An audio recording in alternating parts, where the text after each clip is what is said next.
If you want to buy a business or even just earn an income online, this could be the most important podcast episode of ours that you will listen to. Hi, I'm Jared Krause. I'm the host of the Buying Online Businesses podcast, and today I'm speaking with Dave Rodenbaugh, who is the founder of Recapture.io, which is an abandoned cart SMS and email marketing service for WooCommerce, Shopify, BigCommerce, Magneto, Easy Digital Downloads, and a bunch more stores. This was founded in 2015, and he purchased this and it's processed over $2 billion in gross merchant volume and recovered over $200 million in dollars from stores worldwide. Now, Dave started his entrepreneur back in 2011, having built a business directly, and he's also the co-host of Rogue Startups podcast and the WP Minute e-commerce show. He now works exclusively on e-commerce and has a passion for making merchants of all kinds more successful with their stores. And he truly loves email, dark beer, lifestyle, businesses, and family. Not necessarily in that order, of course. Now, in this podcast episode,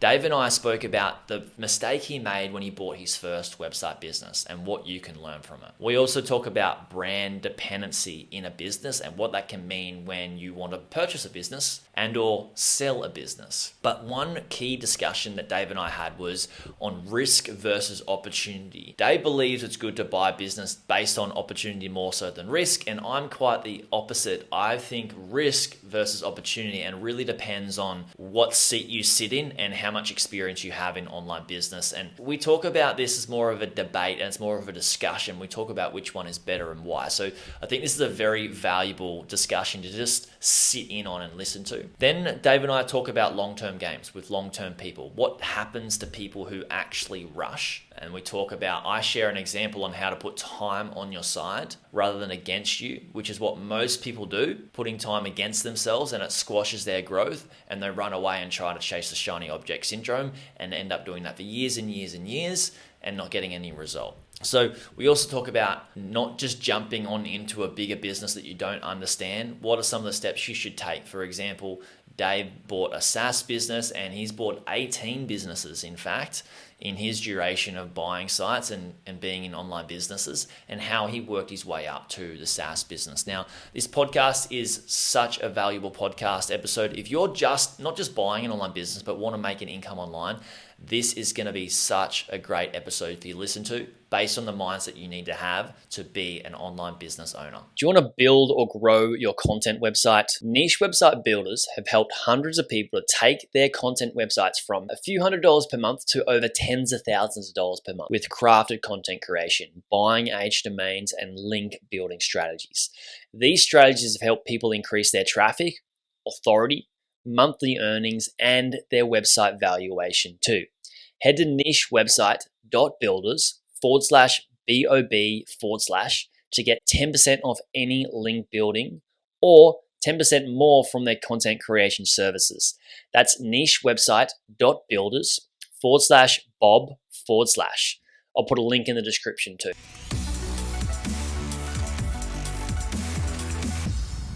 Dave, welcome back to the Buying Online Businesses podcast. Thank you so much for having me here, Jared. I'm so glad to be back. The last conversation was a hell of a lot of fun, and I'm looking forward to this one. It was. In fact, if you guys haven't checked that out, that's episode number 175. Time of recording, it went live 1 hour ago today, time of recording, and I wanted to get Dave back on to dive into some of the stuff that you talked about. That episode we talked about, you bought 18 businesses and worked your way up to this SaaS business that you have now, Recapture.io, helping people make a bunch of money through abandoned cart sequences via email and SMS and all that sort of stuff, which is really cool. We'll probably dive back into some of that stuff, especially before we hit the record buttons, we're talking about some of the things you've been doing in your business and hiring and stuff like that. There's so many things that I think will be very beneficial to unpack. But I wanted to get you back on to speak about due diligence, because buying 18 businesses, you've done a lot of due diligence, because you don't just do due diligence for each business you buy, you do it for multiple businesses before you purchase. So what do you reckon? Do you reckon you've done looked at hundreds of businesses? Like, what do you think? Like each eight, say you bought 18, would you say you've looked at 10 each one, or 5 each before each one? I never thought about that number until just now, but I'll give I'll Oh, give you an sorry. Go ahead. example of what I tell Hmm. people that start is who want to buy a business is they only want to do due diligence on the perfect business. And Right. what happens Yeah. is they aren't skilled enough to execute on the business fast enough to be able to purchase the business because other investors say that I've taught can execute on that very fast because they've practiced and they've got experience and training. And so it's not just do due diligence on maybe a handful of businesses. What I tell people is they should be doing due diligence on 10, 20, 30 businesses, maybe up to 50 before they even find one that's like, let's put an offer on it. So that's but I'm training people to become great investors. And, I know when I started, I probably didn't do due diligence on as many as I probably should have as well. Yeah. Yeah. So now that you've pointed that out, I'm looking back at the 10 years that I've been buying here. And I would say that one of the early mistakes that I made in this whole thing was that I was trying to do due diligence. Ooh, say that 5 times fast. Do due diligence on the perfect business. So I was like trying to pre-qualify things by looking at a prospectus or a listing and say, oh, that's not going to work. Really, I did myself a disservice doing that because Mm. during due diligence, you really are looking for two things. You're looking for opportunities where you can do better and risks that you want to avoid at all costs. And I think people lean a little too much to the risk side of that and less on the opportunity side of that. I certainly did when I was starting out because I was like trying to find the perfect business that was going to make me money and had no risk. That doesn't exist. If it did, why would they be selling it? Like it's obvious when you say it. It's not so obvious when you're going through and doing that due diligence for the first few times. So, of the 18 businesses there, I have definitely done a multiple of those, 3, 5, I don't know. But as I got more into it, I realized I had to look at more. I had to kiss more frogs before I was actually going to find a prince, so to speak. Right. Mm. Definitely. The tricky one is risk versus opportunity. You said most people end up being too heavy on the risks and not looking enough at the opportunities, and that's a really good case. Like this is a really good thing to debate because I'm Yeah. on the opposite end of the spectrum, right? Where I like to try and find and uncover all of the risks before buying a business. So at least I know what could possibly happen. And then what I like to do is I like to use those risks as opportunities. Because all problems are just opportunities in disguise, right? And we like to Sure. use those as growth opportunities, which is how I help people scale their businesses by de-risking it. There's that said, is it depends on how much effort, time, and energy the investor has to put into the business. Because if a business has a lot of risks, it may be selling for far less, and people may want to pick up a bargain and do a whole lot of work on it and change those things around. Personally, Right. that's not my philosophy, and it's not what I prefer to teach. But you do have people out there that are like, trying to flip sites real quick and, just looking at like the potential upside to own it for, 6 months or whatever it is, and then and get rid of it and make some quick cash. What do you think about the risk versus the opportunity sort of side there? Because it's such a good discussion. Oh, yeah. I mean, really, this is the core of due diligence, in my Mm, opinion, to understand these two. And I would say that there are really two kinds of risks. There are, well, let's call them controllable risks. And then there are risks that are just literally out of your hands. So I can give you an example of one of the businesses that I bought. So there was a risk that I didn't identify during the time that I was purchasing this business. So this business was a notification business for students at a university about wait lists opening up for certain classes. So there was this guy, he wrote this app, and basically the university didn't have a very sophisticated registration system, and it would put you on a wait list, but it wouldn't tell you when there was an opening in the class. So he saw that hole, built a system out of Python, and mhm, and figured that he could add a little SMS and Twilio and send these notifications.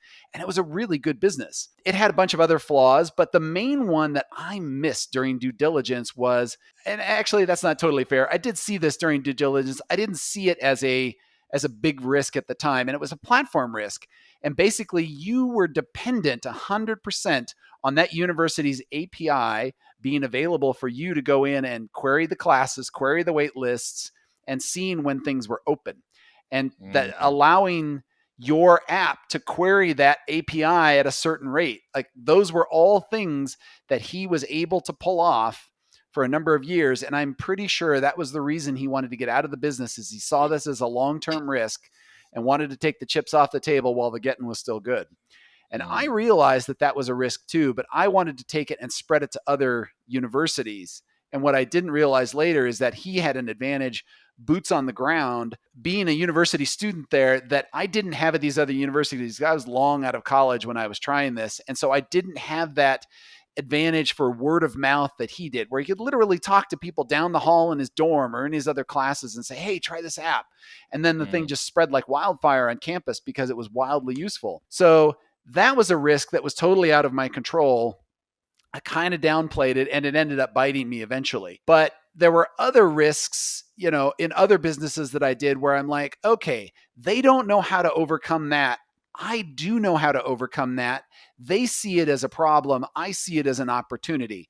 Yeah. So it has a lot to do with your experience, your willingness to work. You pointed that out. Like when I bought these businesses, part of it was a learning experience for me. So I was willing to dive deep and go broad and do whatever it took to bring the business back to life, because that was part of the learning experience for me. I learned best by doing. Mm-hmm. So I had to dig into it and just fix as much stuff as I possibly could. And it was a ton of work, and I didn't have a lot of money to go spend to get a team to do that or whatever. But later on, it was like, I don't want to do that again. Like I'm in a different place now. And when I buy something, I want it to, have a certain set of things that I can hire out to go fix those more quickly. So, it's kind of like, it's almost like flipping a house or flipping, a condo or some kind of real estate. The first time people do it, there's a lot of, I'll just do it all myself and we'll paint this and change these out. And then suddenly you realize this is a ton of work. I have no idea why I signed up for this. And then later you're like, I'm hiring contractors to deal with that. Correct. And I feel like it kind of was the same process in buying a business as you sort of identify those things, and figure out risks and opportunities there. But yeah, it's very much a learning process. They're very much a learning process, and it's a journey. This is what I like to tell people is like, you don't just come in and find a site and you just don't just go, I'm just going to go to the shop and buy a site, right? It's not just going to pull one off the shelf at the supermarket. Yeah. It's not like that. It's like you've got to go to the shops multiple times. You got to look at multiple products, come home, stew over those decisions, and really, really think about it. And to your point on the risk of the person having boots on the ground in the university, I think that's really, really good. That's a lot of people miss out on. In fact, in my due diligence framework, if people that don't have my due diligence framework, it takes the guesswork out of buying a business. Go away. At the end of the episode, there'll be links in the show notes. Get at my due diligence framework. It's free. It's what I and my clients use to buy sites. But in that framework, we have a question. Does the owner of the business have any way of bringing business into the business personally outside of the traffic that it's getting online? And that's super key and super important, because sometimes people may have a brand or there might be a personality in a space, even if it's a content site and they're selling affiliate products. Maybe they're making a lot of money through selling affiliate products and they're really big into mountain biking, and they go to these mountain biking days and they're in the club and they've got a big personality, and then a lot of their friends, asking like, what sort of gear do you use? And then making affiliate sales through that. These are the hidden things that people don't think about. And sometimes when we buy a business, and I've been like this as well, sometimes we buy a business, we get caught out. I'm like, I didn't really know to think about that. But it's just because you're a beginner. Right. Yeah. And the flip side of that, if you're trying to sell something and your business is so tied up in that you are the brand, you are the main reason that people come to that business, it does make it more difficult to sell. So, when you are creating that business or creating that brand, if you can't set it up so that it can run without you and it can't exist without you, it's going to make that a lot harder to sell. I had a friend of mine that had a meal plan site, and there was his wife was the main personality around that, and they tried to sell it and they really struggled because of that. it actually made it almost impossible to sell because they were like, well, she has to come with it. And she was like, I don't want to come with it. And they were like, well, then we're not going to buy it. So, Yeah, that was a risk that the it buyer is. wasn't willing to take on and say, without your personality, I don't have this community. I don't have your sway. I don't have the story. I don't have the background and all of that. And it was true. So that's a big risk. Yeah, it is a big risk, and I've been just in discussions via email and with clients in the blob community that are buying sites and looking at how can they remove that single source dependency if they were to buy the site, and sometimes just trying to make the shoe fit when we really shouldn't. For personal branding, it really depends on how, like, if you're buying a content site where there's a big personal brand attached to it, all the returning visitors coming back to the site because the content is written by this key person in the business, and then will that change if you just add a new writer in? So that's something to think about. You did mention before about opportunities, buying a business based on the opportunities.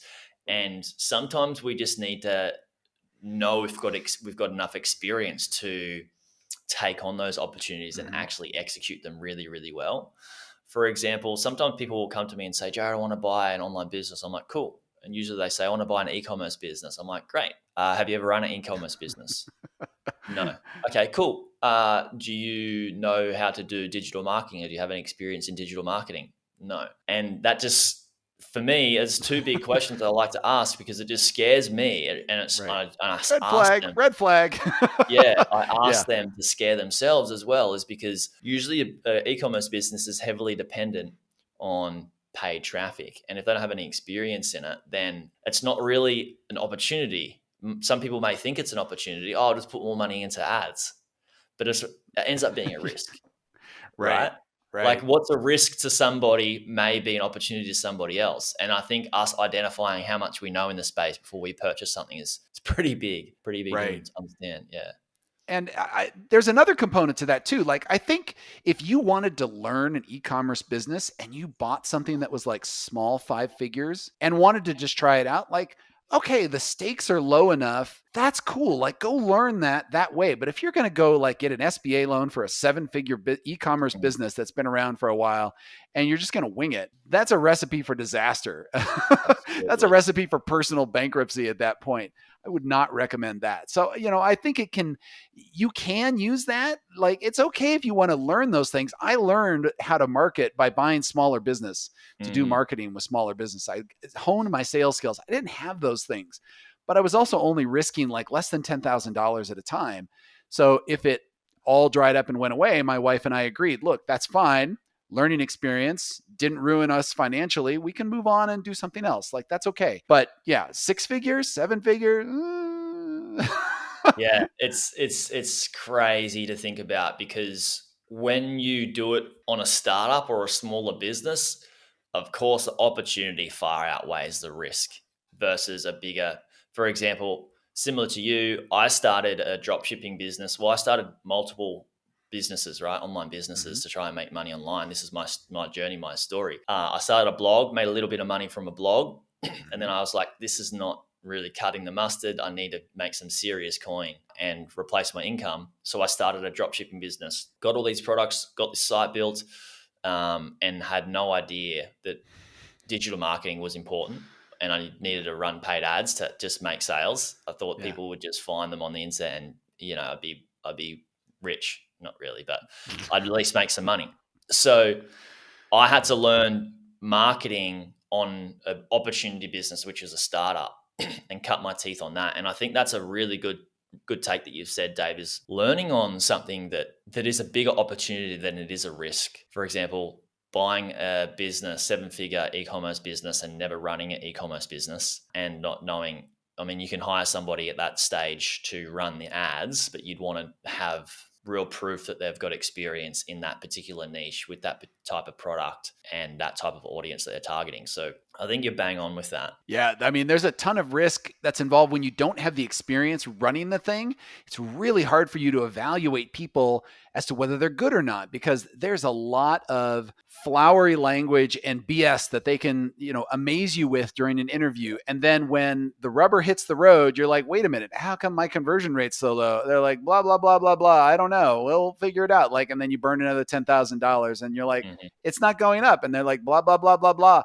And you're like, if you don't know that they're lying at that point, that they don't have experience, they're not getting it. They don't, they're not rotating creatives and you're not saying, hey, you need to try this. Hey, what about this? Hey, you've got to know those pain points to squeeze when, push comes to shove to make sure that they're doing what it is you need them to do. And that's a hard thing to do. Like coming into it, I come from a technical background. So the hardest thing for me was to evaluate if I was hiring somebody from sales or somebody from marketing, how do they really know their stuff? It all sounds pretty good.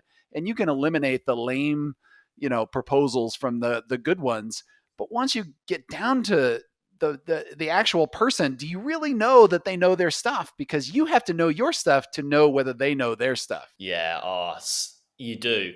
And this is what I tell people is that you can just go away and outsource something, fine, great. But people that you do hire can, what we like to say is just take the mickey, take the piss, and because Yeah. you don't know if they're doing the job correct.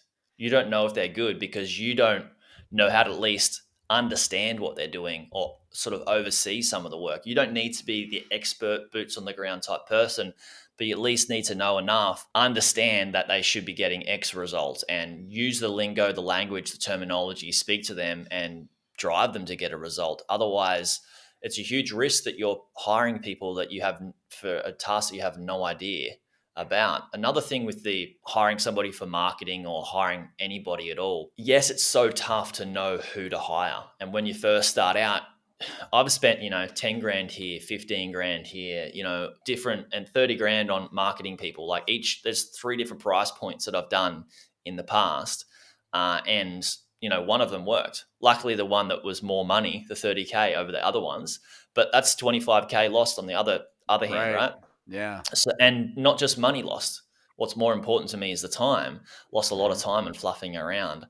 And so at the start, I feel like you kind of need to, I think that's kind of a piece of the journey of making an income online is trying different contacts, trying different workers and getting burnt and learning the hard way and getting that experience. Because eventually, as you start to grow, then you start to build a bit of a network of people in the space. And this is why I'm telling this story is because what I like people who are listening to understand is that the goal shouldn't be just always find the best people to work with and hire. But how you get there is, in my opinion, through network and building and the route to that and the road to that is building a good network of people that can refer you people that they've used and they trust. So for me, when I bring people in and I work with people, it's somebody that I've got a referral from. Even with my health and anything, it's, I'm not just going to Google somebody and go, I'll try this person out. I'm going to ask Right. for a referral from somebody I know that is in that space that I trust. Have you found that in your space in the sort of SaaS world that, you've built a network and you tap into that when you go to work and use people? Oh, 100,000,000,000%. I mean, I cannot agree with that statement more if it was humanly possible. So in the SaaS world, there's this particular conference called MicroConf. And when MicroConf was first, I was around when the very first one happened in 2011. And it was like one of those amazing events where I suddenly found my people. Like I found the other builders of businesses just like this. And every single year I went back to that conference and I made more friends, cultivated Mm, relationships, learned more tactics, understood what other people were doing in their own businesses. And eventually that turned into like long-term relationships to where, mastermind groups were formed. And we've got, biannual retreats that we do at this point mm, with other founders that are kind of doing the same things. And these people, we're in a Slack channel and we're constantly bouncing stuff off of each other and doing updates. So everybody's staying up to up to speed on what's going on. At the same time, everybody gets to ask questions of, this very trusted network. This was not something that developed overnight. And I cannot quantify the value that these people bring to my business or to my life, but I can tell you that it's huge. It's massive. I would not be where I am today without that network. When somebody says, some saying like, "Oh, your network is your net worth," they are not lying about that. Like, the more people that that can benefit you and that you can benefit them, it's a two-way relationship. It can't just be one way, because nobody wants to be around a leech, right? Correct. There's a reason that they are, in the warmest parts of the swamp, that you have to provide that value as well. So that means it's on you to, go out, learn stuff, be interesting, do speaking opportunities. That's the thing that sort of helped me build up my network, because people were like, "Oh, he's kind of interesting. I want to get to know that guy." And then I would use that as a way to intro other people that I wanted to get to know. And then we would exchange information and ideas. And that turned into a really big deal. So yeah, you cannot understate that network effect there. Oh, it's so good. And I want to put a cherry on the top of what you've just said here, Dave. And what we're discussing is that there's a really good book, or there's a really good podcast. I think it's called "How to Get Rich" by Naval Ravikant. And what I hope my pronunciation of his name was correct. But in that, he says you should be playing long-term games with long-term people.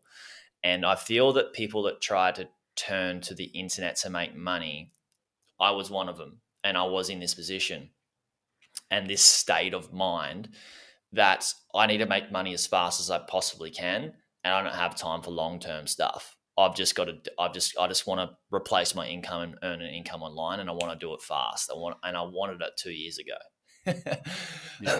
But what I try to instill in people and teach people is that the value isn't in like you doing work for 1, 2, or 3 years. The value is in the compounding effect of you being in the space, and to look at this as not just a vehicle or just a tool to earn some income, but it should become a bigger long-term journey and move into it if you love the space, because that's where the compounding return is going to come from. Networking and being in the space for a long period of time, playing long-term games with long-term people is what's going to help you win. Because I find what you're doing then is something that I like to call, and I've spoken about this on a lot of other interviews where people interview me on different podcasts and things, where you can change from the view of you having time against you to putting time with you and putting time on your side. When you are trying to achieve a goal really, really fast, you put time against you. And what happens is you try to do it really fast, you piece things together, and you're not in the best proper state of mind because you're coming from a place of fear and a place of lack. And when you do that, you become stressed. And when you try to make decisions when you're stressed, you don't make the best decisions and you drop the ball more times than you want to hold on to it. Right. On the opposite side, if you put your journey out longer, say over a 5 to 10 year period, you can relax, you can have a better time, you can make better decisions because you're less stressed, and you're not trying to put time on you or time against you. You flip it around just to say, hey, time is on my side, and then the longer that I am on this journey, the better results I'm going to get. And I think that's something really important for people to understand. Yeah. When you were saying all of that, something came to mind: fast burn, fast churn. So the faster you're trying to do something and make it happen, it's more likely the faster it's going to fizzle out, because this is all a marathon. It's not a sprint. I mean, you can make it a sprint, but you're going to find that you have to keep doing more and more sprints. And that's unsustainable in the long term. You just can't do that. So the more you can build up something and leverage that over time means that you're going to have more success, in the long run. Yeah, I love it. I love it. Fast burn, fast churn. And this is the way that I would look at it at people that come into the space and try to buy a site, is they try to just go real fast and they just burn themselves out. If they can't find a site within 3 months, they're like, this is crap. Like, this doesn't work. This vehicle doesn't work. Whereas you see people that stay 6 months to 12 months to 18 months, they buy a business, they get a result, their life is better, faster actually. Yeah. in fact, than the person who came in for 3 months and they're on to the next shiny object syndrome, trying to find, how do I make the money? How do I make the money real quick? How do I replace my Yeah. income in like this? Like all these marketers are telling me I can do it in 20 days and whatnot. For me, it probably took me 3 to 6 months to find my first business. And then after that one, it took me even longer, and then longer the third one. And now as I go through buying more businesses, I've just got myself a longer time frame and a horizon. For you, what does it look like when you first started? Were you similar? Were you trying to buy a site as quickly as you could, or were you a bit smarter than me at the start and had a bit more time? I love you're giving me so much credit. No, I was so impatient. It's Yeah, like I had this wad of cash burning in my pocket, and I'm like, I gotta buy something right now. And yeah, so, fortunately, I did have this other guy who had some experience to kind of advise me. But even so, like both of us were still relatively new. He had probably about 3 years experience compared to my zero at that point. But mm, even then, that 3 years experience in that space isn't a ton if you're like getting and buying businesses. And I think he only had like 2 or 3 businesses, maybe 4 at that point. mm-hmm. And of course, over time, he started churning through those businesses and upgraded to other businesses. And as a data point to your previous thing there, my last business for Recapture, it took me 18 months of going through businesses and due diligence to find the right one. So I am so Right. glad that I waited. It was absolutely worth every painstaking moment, but I'll tell you, those 18 months sucked. Yeah. When you want to Especially, do something, yeah. yeah. Yeah. Especially when you're on the precipice of purchasing something and you're just like, this is good. This is good. I'll give you an example. A guy that I do some one-on-one work with, he bought a business. We're helping him scale it. His business is really good and he's crushing it. And he just on our mastermind call 2 days ago, there's some new people that joined that are looking at buying businesses, and they're like, wanting to do it real fast. Obviously, we're trying to slow them down, much to them disliking it. But he came up with his story and said, "Look, I was this close to buying a business with a broker. He got his offer price locked in, and he just had to wait 20 days until some extra money came in because this is a mid 6-figure content site deal. Just had to wait a little bit longer, like 20 days, 3 weeks or something to get that extra money to just be able to pay it. He said, I'll give you all cash. Anyway, the deal fell through and he wanted the business. It was a good business and it didn't end up happening. That was the best thing that could have happened. Not in the time for him. He's like, oh, it's so frustrating, so Oh, yeah. close, finally got close to buying a business and it was Yeah. not his fault at all. Mhm. He could have got the deal. But in hindsight, and what he said, and we were talking about on the call the other day, is like it's the best thing that could have happened, and he's glad it happened to him because then he bought an even better business. So sometimes when we're so close to buying one, and all the things just don't work out, it's okay. You can try and make the shoe fit and then butcher it, but sometimes it's just not the right thing, and it's Yeah. worth waiting for the right one. We were just talking about it before we hit the record buttons, right? You had been looking for somebody to hire, a key person in your business to hire for multiple months, more than you would have liked to wait. But I'm going to ask you now, was it worth the wait to find this person? It appears to be absolutely worth the wait. And Mm, yeah, we were looking for, I'm now doing the math in my head. It was closer to 9 months than wow. 7 months. I mean, both of those are very long numbers to be waiting for one person in one position. Has a whole Correct. lot of interviews. And I'll tell you, we were so close. But, Derek Sievers on his blog, he has a really great post that I always go back to and refer when it comes to like working with people. If it's not a hell yes, it's a no. And I don't care whether it's people that you work with, features you want to build, a business you want to buy. If it's not a hell yes, it's a no. You need it to be a hell yes. That's what makes it sustainable in the long run. And I Mm, kept talking with my tech lead, and he has read the same article and he knew about this as well. And we kept asking ourselves that question every time: is he a hell yes? And we honestly had to keep answering. And if you can't mm, say hell yes, it's a no. And it was frustrating to both of us because we're like, oh God, we have to interview more. This sucks. yeah. But it was worth it. It was truly worth it because we found somebody that really, like, when we got to a hell yes, I had to hold back like, hard from totally fanboying on this guy because he was that good. Like, I was so excited to get him hired and get him in. Yeah. This is a great quote to use for a due diligence on a business. And thanks so much for sharing. Yeah. I've heard it before where sometimes people say if it's not a hell yes, it's a hell no. That's just so beautiful because if it doesn't tick all the boxes, then you're just trying to make the shoe fit. And when we Mhm. try to make the shoe fit, we can buy this business and it can just make our life harder. Like it can do the opposite of what our actual goal was, right? I've done this with people that I've hired before, brought them into the business and trained them up. Training took longer.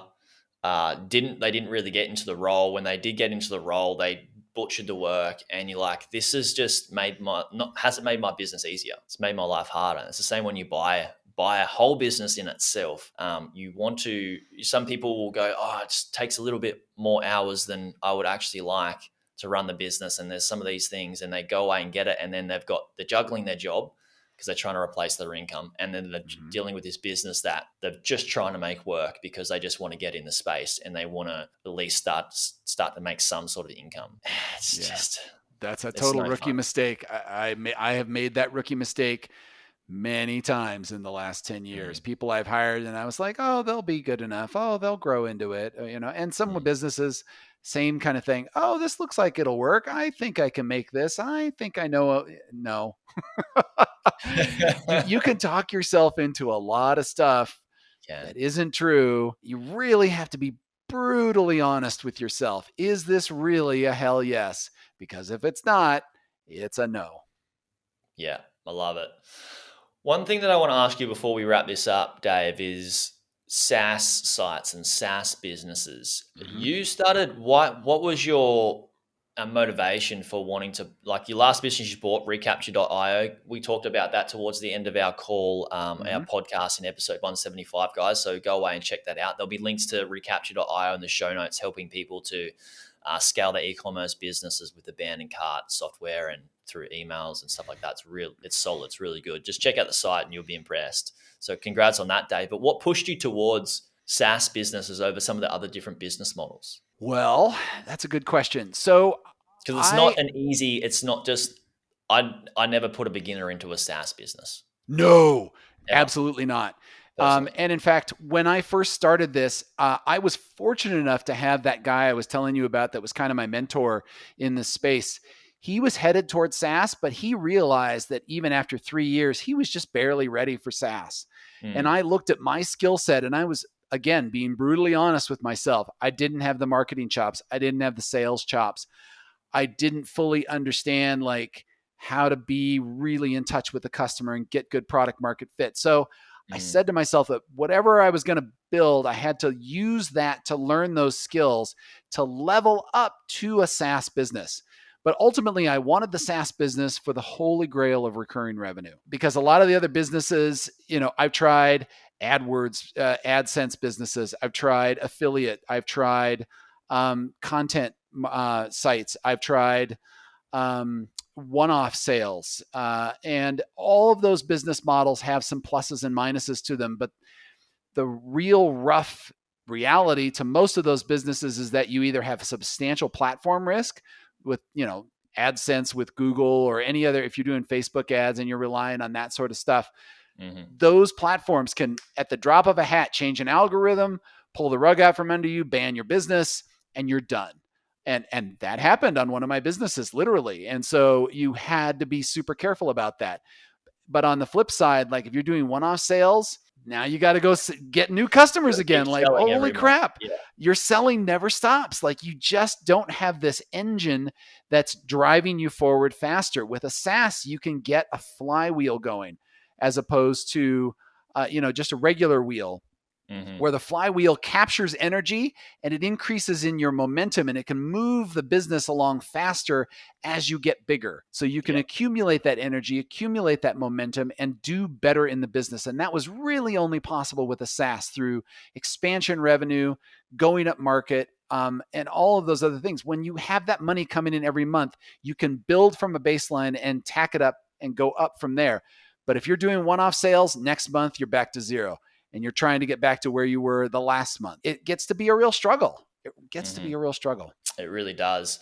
I actually did one-time sales for this Bob business at one stage when I first started. I just did one-time sales, teaching the course one-to-one. Then it just I got too busy, got too many clients, got sick, and then changed it to the membership model. And it's the best thing I've done, not just for me, but for everybody else, because people are getting great results, and I can actually help more people at more scale rather than I had a bottleneck there. And it was doing one-time sales is really, really tough. And then when you look at, different sites that have platform risk, you're putting a decent amount of money into risk there. But at the same time, for those who are new, I'm not recommending them to go into SaaS. Like, you worked your way up to it, and so did your mentor. And I think it's something that's really important to do so, because you don't just want to put too much on the table and not have the experience to know what to do with it.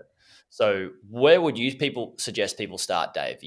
What sort of small online business would you suggest them get into to start off with? Well, there's definitely a wide variety of ways to start. So the method that you're talking about, not just jumping straight up to SaaS, I've heard it called the stair step method.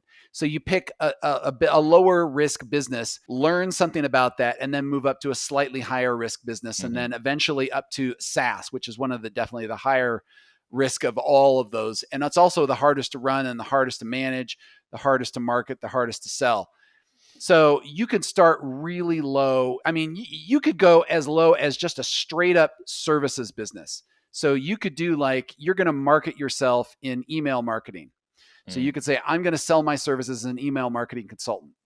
That would be step one. And then you could turn that experience, once you've gained some experience there, you can turn that into some content and start selling that content. So you could say, hey, join my membership here and I'll give you all the secrets of email marketing.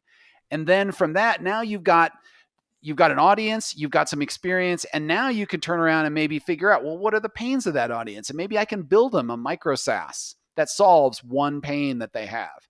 And then from that, you can learn from that audience and figure out, oh, well, that micro SaaS is good, but what they really want is this to get to this over here, and expand that vision and that platform to solve that for them. But this is all done organically, and it's all done in one area of expertise. So you can stair step in a lot of different ways. That was just one example. I mean, I don't want to constrain you and say you have to do this, because you could just go straight up selling content. You could do ebooks. You could do affiliate stuff and promote somebody else's product to learn about that space and get into e-commerce. There's a million different ways to go about this, but you got to start where you are. If you don't know about e-commerce, saying I'm going to run a 7-figure e-commerce store is a fantasy. It's an absolute fantasy. You have to learn what are the ins and outs of doing that. What happens when you want to do the drop shipping model versus holding inventory? What's a good conversion rate? What about my paid advertising? What are good conversion rates on those ads? And how much can I spend on the ads to profitably get my product out the door? Those are all questions you have to learn. You will not learn those on day one. And so you've got to find a way to figure that stuff out. Yeah, you won't learn it on day one, and you will not learn it all on business one either, which is, I think, a big thing to understand. There was a guy that I got on, Cody. It was a couple of episodes ago now, probably about the 160-ish episode. And he bought a 6-figure e-commerce business, and he didn't know what he was doing through due diligence, didn't get help through due diligence. And ended up buying Lemon. Ouch. And he's a smart guy as well, highly educated. You'd think, he knows what he's doing. But still, this isn't just a game to just throw it all in, because you can really get taken advantage of. So start small. So Dave, thank you so much for coming on. I really do appreciate it. I'm going to send people to recapture.io. Is there anywhere else that people can go away and check out more about what you're up to? Yeah, sure. If you are interested in some really lame social media posts, you can come follow me on Twitter at Dave Rodenbaugh. Stuff like that. I post some occasionally interesting stuff there, and mostly just dumb memes. So Yeah. All right, there'll be a link to his Twitter handle in the show notes as well.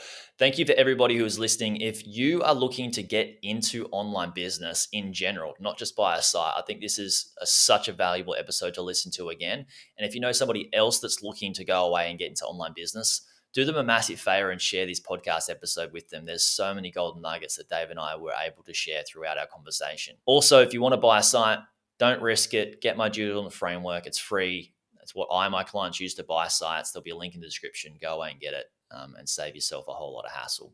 Thanks again, Dave. Thank you, Jared. Hey YouTube watcher, if you thought that video was good, you should check out this video here on the 2 best types of websites beginners should buy. Or check out my playlist on how I made my first 100K from buying websites and how to do due diligence. Check it out. It's an awesome playlist. You'll enjoy it.